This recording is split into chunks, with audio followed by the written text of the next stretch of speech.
15 miles northeast of Jeffersonville, Indiana, just off State Highway 62, near the city of Charlestown, is a wilderness area that is known locally as Tunnel Mill. But to me and thousands of more around the world, its real name is Greens Mill, since that is what Brother Branham called this tract of hilly land here in the Ohio River Valley. He spent a great deal of time in these woods, hunting, fishing, and exploring. As far back as the early 20s, he ran a trap line for beaver in this area in order to help support his family.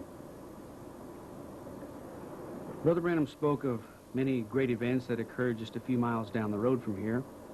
Today, merely the name Greens Mill is enough to excite the imagination of the believers of this message. And for many years, people have searched this area for the hiding place where the prophet went when he wanted to be alone, his secret cave. But its location remained a mystery.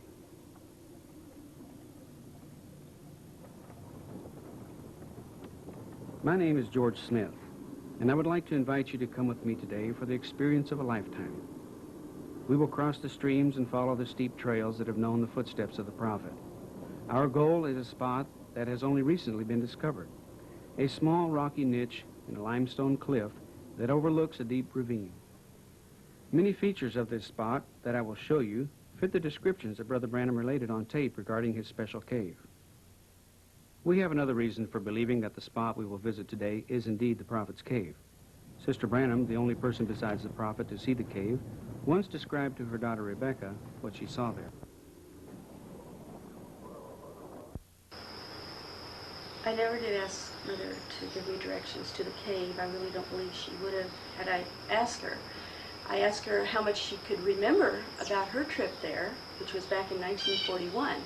She wasn't much of an outdoors person. As far as I know, she only went the one time. But she told me that she remembered the cave very small, dark, cold. There was a space where Dad could lie down. There was a table, and most impressive to her, there was a large pyramid-shaped rock that hung down over the table.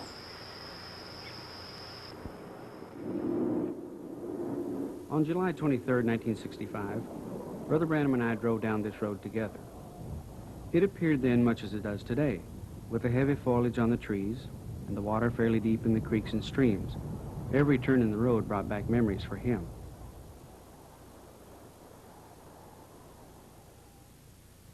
The area is crisscrossed by creeks and streams with names like Ninepenny Branch and Yankee Creek, all of which empty into the main tributary called 14 Mile Creek. The convoluted path of 14 Mile Creek cuts across the land from north to south, until finally the cold, clear water enters the muddy Ohio River just a few miles downstream from Greens Mill, at a spot that by boat is exactly 14 miles from Jeffersonville, hence the name 14 Mile Creek. Here at the bottom of the hill, where Ninepenny Branch joins with the larger 14 Mile Creek, Brother Branham stopped the car for a few moments. Even then, the land was posted as it is today, but he pointed downstream towards Beaver Hole, a place known as being the best swimming spot in the county. He told me that as a young boy, he and his brothers would hitch a ride to Charlestown so that they could come here and play Tarzan on the rope swing and swim during the long, hot summer days.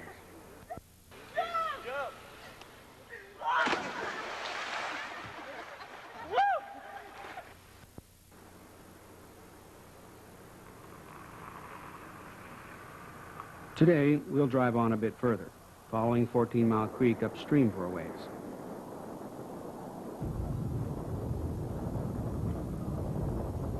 It is early morning, and a light haze still lingers in the woods. Within an hour or so, there will be quite a bit of traffic on this narrow country road, but we have found a good spot to park in a field that is not posted land. Although we are still quite a ways from the cave at this point, there is a spot just through the trees here where 14 Mile Creek is easy to cross. Just off to our right, at the far end of this field, in a tangle of vines and tall weeds, there is a rusted relic of what was once the most renowned attraction in all of southern Indiana. It is a large water wheel, and the story of how it came to be here is a remarkable one that we think is worth retelling.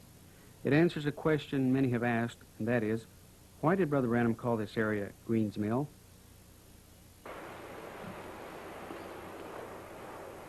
The colorful history of this region dates from the early 1800s. when what is now Clark County was still a part of the huge Northwest Territories. In 1804, a man by the name of John Work, who was a miller by trade, moved to the Charlestown area from Kentucky. He purchased 100 acres of land along 14 Mile Creek and began the construction of a large stone dam and a mill. It was one of the first mills in southern Indiana, and soon he was grinding corn, wheat, and barley for the settlers and Indians alike who lived in the vicinity. Work was successful with his first mill, which was recognized as the best in the county, and Charlestown soon became the milling capital of the territory. Work was considered to be somewhat of a genius in his day, and his natural ability in the field of engineering was great. So when after 15 or so years of constant use, the old stone mill needed repairing, he decided to build a new one. It was a mill that became a monument to pioneer ingenuity. Nature provided the setting for Work's scheme. On this plat map dating from the late 1800s, we can pinpoint the location of John Work's old mill and dam. Just downstream, 14 Mile Creek makes a long pear-shaped curve around the base of a hill, creating a peninsula of land between its banks. The distance through the narrowest point is a little over 300 feet, 300 feet of solid rock. John Work's plan was daring. He would blast a tunnel through the mountain at its narrowest spot and divert the water to his new mill on the south side of the peninsula. The difference in the level of the creek between the two ends of the tunnel would provide a hefty 24-foot fall for water that would turn the mill wheel. It took 3 years for the tunnel to be completed. Over 650 pounds of powder was used to cut a water race 6 feet deep and 5 feet wide through the mountain, 94 feet below the summit.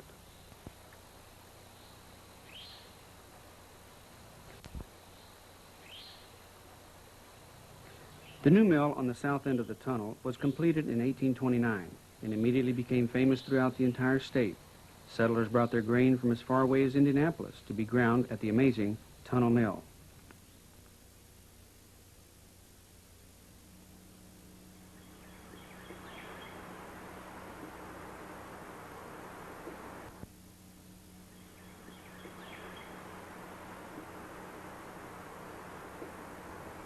John Work died in 1832, and his son took possession and continued in the business until 1854, when Mr. Wilford Green purchased the property. Although it was still officially called Tunnel Mill, local people began to refer to it as Green's Mill in consideration of the new owner. Today, the rusted wheel is the only evidence left of the legendary mill. The incredible tunnel that provided the never-failing water supply was dynamited closed when it became snake-infested and presented a danger to the Boy Scout camp nearby. The mill itself was destroyed by fire in 1927. To this day, Green's Mill has remained an unknown, out-of-the-way place whose true significance the world will never appreciate.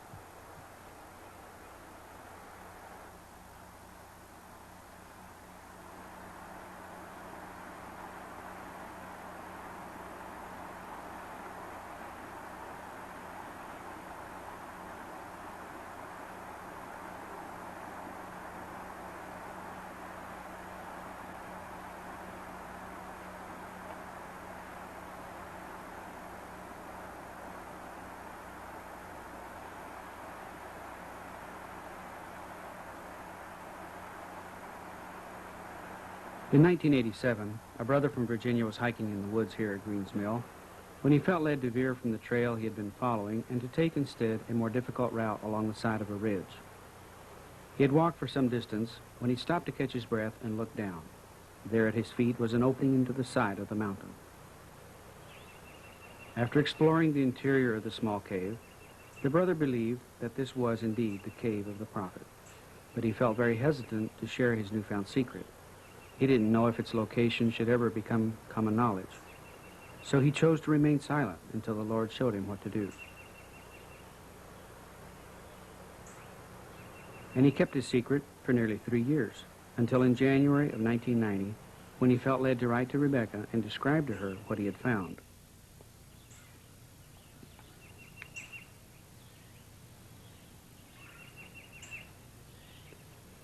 The area around the cave is covered with very dense growth, and standing here at the entrance, it is easy to understand how the location of this cave remained completely hidden for so many years. Brother Branham once made the statement that he often would pull a large bush into the opening behind him, totally obscuring the entrance from even the closest scrutiny. It is not difficult to visualize just how that could be done. It is also easy to see that it is a place that was made for the prophet, a small man who was by nature rugged, brave, determined, and fully dedicated. Brother Branham did not come to his cave seeking a comfortable place where he could pray, for there is nothing comfortable or elegant to be found here. Instead, it is a rocky shelter for a true man of the wilderness. Isolated from the rest of the world, here he communicated with the Almighty.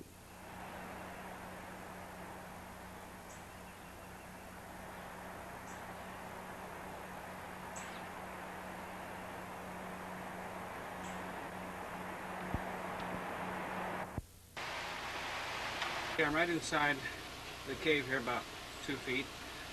As you can appreciate the view of the entrance here, it's very narrow, very sharp rocks, no greater width than about 15 inches, the widest part. And the ground slopes off very quickly after entering. Right at the very entrance, it's only about 2.5 feet high, and then it slopes off fast so that it goes down to about 6 foot height right away. It's very hard to get any footing right here on this slick mud. It's very wet and damp inside here. Even here at the entrance, you can see that it is cold enough to see your breath. We're going farther back in to where we can actually stand up at this point here. Okay, right here it's 6 foot high. That's about the maximum height.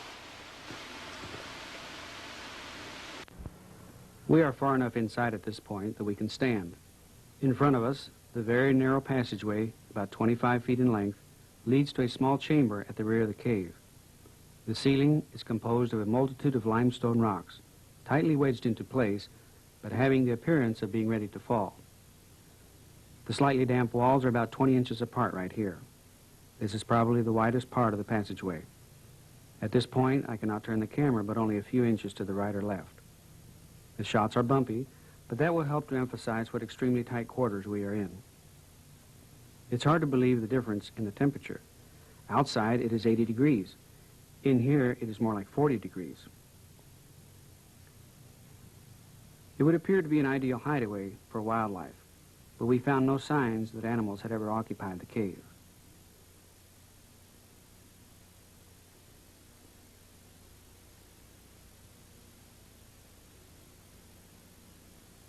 The only items found in the cave were on the shelf here to the left, a 1964 penny and traces of candle wax.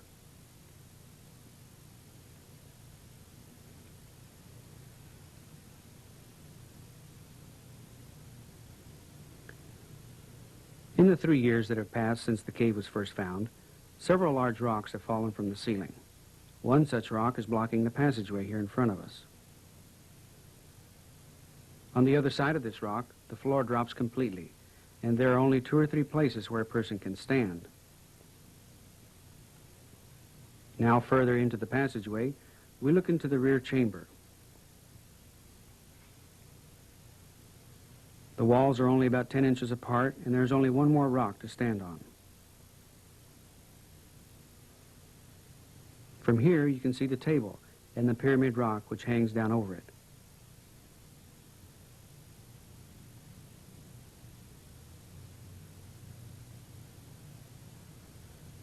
And now I will try to reach the camera into the chamber for a better view.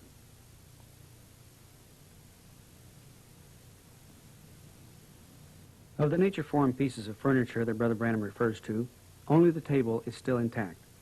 It is formed from a massive slab of limestone, and its corners are perfectly square. It measures 3 feet by 4 feet across the top and about 3 feet high. Directly over the center of the table hangs the sharp-edged, pyramid-shaped stone that Sister Branham described to Rebecca. It's easy to understand why this sight stayed so vividly in her memory. The point of the stone is poised just inches above the surface of the table, as though its downward plunge was halted just a fraction of a second before it would have been destroyed. It is breathtaking.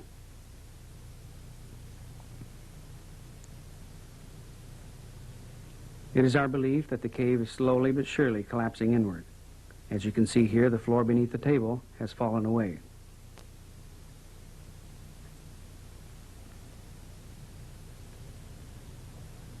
The area to our right is just a jumble of huge blocks of limestone. In any case, it is no longer safe for us to try and explore further, and maybe it would not even be appropriate for us to do so.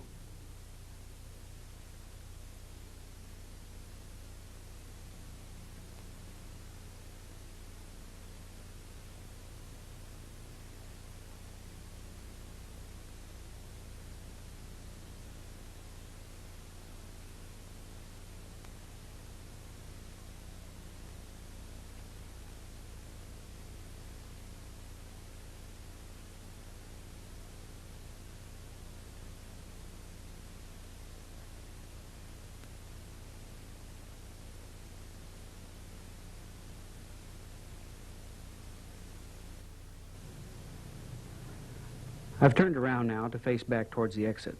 Straight ahead you can see just a crack of light from outside.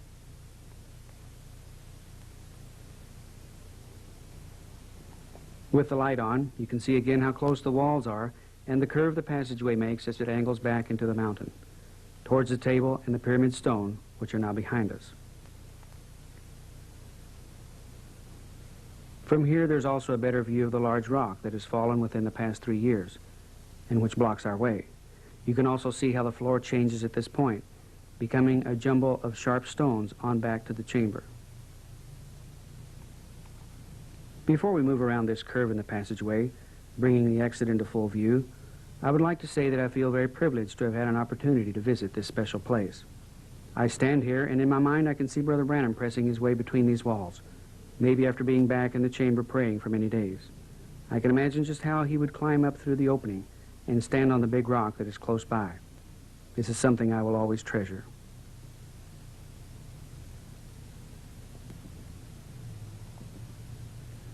Once again, we are back at the widest part of the passageway. Worth noting are the flat stones in the ceiling here. At no other place in the cave did we find a stone even similar to the pyramid-shaped one that hangs over the table.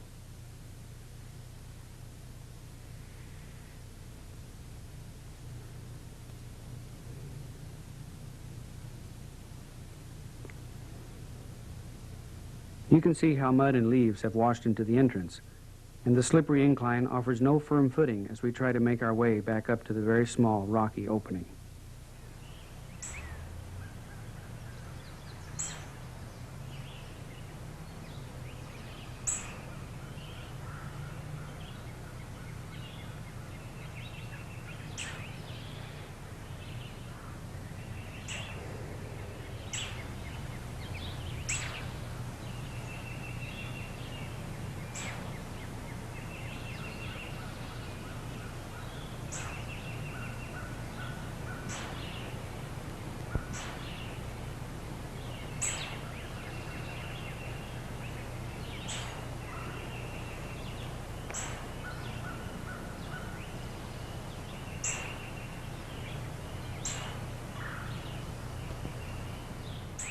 Oh, my Lord. Because of the potential danger to the public that is presented by the unsafe trail and the crumbling interior of the cave, the entrance is now being covered over, and directions to its exact location will not be given. We believe that in our efforts to document the life and ministry of Brother William Branham, the Lord permitted us this glimpse of the hidden private cavern, and after prayerful consideration, we feel that the location of the cave should remain a secret. After the last video footage was taken, we carefully covered the entrance, not planning to enter it again.